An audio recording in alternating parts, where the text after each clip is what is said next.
முகப்பேர் கவிமணி சாலையில் ஒரு ரோட்டு ஓரத்தில் ஒரு பிரியாணி கடையில் எப்போதும் கூட்டமாக இருக்கும். சரி நம்மளும் ட்ரை பண்ணி பார்க்கலான்னு இப்போ ஒரு பார்சல் வாங்கிட்டு வந்தாச்சு.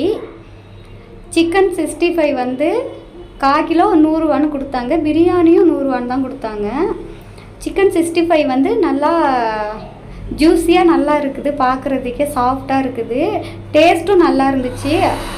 இந்த பிரியாணியை ஓப்பன் பண்ணும்போதே வாசனை நல்லா இருந்துச்சு. மசாலா வந்து இவங்க நிறையாவே வந்து ஆட் பண்ணியிருக்காங்க. ஆனால் இந்த பிரியாணியில் வந்து காரம் கொஞ்சம் வந்து அதிகமாக இருக்குது. குழந்தைங்க வந்து சாப்பிட மாட்டாங்க. காரம் கொஞ்சம் கம்மி பண்ணியிருந்தால் நல்லா இருந்திருக்கும். மற்றபடி பிரியாணி சிக்கன் 65 ரெண்டுமே டேஸ்ட்டு வந்து நல்லா தான் இருந்துச்சு. டேஸ்ட்டில் வந்து எந்த குறையும் சொல்ல முடியாது.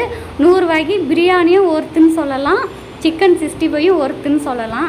நீங்களும் முகப்பேர் கவிமணி சாலை வழியாக போனீங்கன்னா இந்த ரோட்டோரமாக இந்த கடை இருக்கும். அந்த பழமுதிர் சோலைக்கும் ஆப்போசிட்லேயே இருக்கும். நீங்களும் வாங்கி சாப்பிட்டுட்டு டேஸ்ட்டு எப்படி இருக்குன்னு சொல்லுங்கள்.